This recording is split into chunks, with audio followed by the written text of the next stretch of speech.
सबसे पहले चौकी पर हमें भगवान गणेश जी और माता लक्ष्मी जी को एक आसन देकर स्थापित कर लेना है। आसन आप लाल या पीला रंग का कपड़ा दे सकते हैं। उसके बाद सबसे पहले एक दीप प्रज्वलित कर लेना है।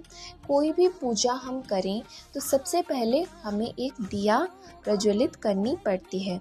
उसके बाद यहाँ पर हमें एक चावल की पूंजी लेकर अष्टदल कमल बनवाना है।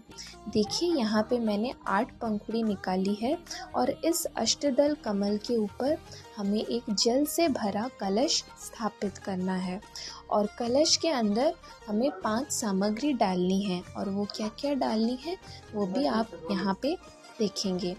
देखिए यहाँ पे जल से भरे कलश के अंदर हमें हल्दी भरनी है। गांठ वाली हल्दी हो तो बहुत अच्छा है, लेकिन मेरे पास नहीं था इसलिए यहाँ पे मैंने पाउडर वाली हल्दी डाल दी है। और एक पान के पत्ते में सुपारी और एक सिक्का और यहाँ पे हमें एक पुष्प भी डालनी है। देखिए यहाँ पे मैंने पुष्प भी डाल दिया है और इसके ऊपर हमें एक पात्र में थोड़ा सा चावल रख के उसके ऊपर हमें एक दिया प्रज्वलित करनी है और दूसरी तरफ हमें एक नारियल और आम पत्ते का कलश भी स्थापित करना है और यहाँ पे मैंने कलश भी स्थापित कर लिया है। बाद हमें भगवान को जल का छिड़काव करके थोड़ा शुद्ध कर लेना है। गंगा जल से कर सकते हैं या फिर आप तुलसी के पत्ते में भी जल का छिड़काव कर सकते हैं। उसके बाद फिर हमें एक वस्त्र उन्हें उढ़ाना है। वस्त्र उढ़ाने के बाद उनका तिलक करने के लिए हमें चंदन और सिंदूर चाहिए, क्योंकि देवताओं को सिंदूर नहीं चंदन लगाया जाता है और देवियों को सिंदूर ही लगाया जाता है। लेकिन रोली के तिलक से आप दोनों देवी और देवताओं दोनों का तिलक कर सकते हैं। तो इसीलिए मैंने भगवान गणेश जी को चंदन का तिलक कर दिया है और माता लक्ष्मी जी को सिंदूर लगाया है और उसके बाद मैंने रोली भी दोनों को लगाया है।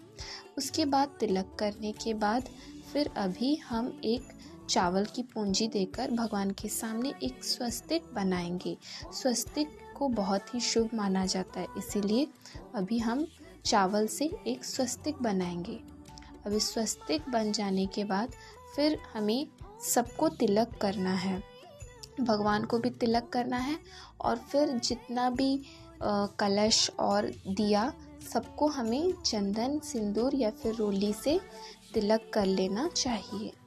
अभी देखिए मैंने यहाँ पे तिलक कर दिया है और तिलक करने के बाद फिर हम यहाँ पर उनको पुष्प चढ़ाएंगे। सब चीज़ को तिलक करने के बाद फिर आप धूप दीप अगरबत्ती कुछ भी दिखाकर भगवान जी की पूजा कर लीजिएगा। पूजा करते वक्त हमें भगवान जी से थोड़ी विनती करनी है, क्योंकि कोई भी पूजा पाठ करते हैं तो भूल चूक गलती तो हमसे होती ही है, तो इसीलिए हमें एक बार उनसे क्षमा याचना भी कर लेनी चाहिए। उसके बाद हमें भगवान जी को भोग लगाने के लिए आप कुछ भी ले सकते हैं, फल मिठाई ड्राई फ्रूट्स, लेकिन आप दिवाली के दिन माता लक्ष्मी जी और गणेश जी को भोग लगाने के लिए बताशे और लड्डू ज़रूर लीजिएगा।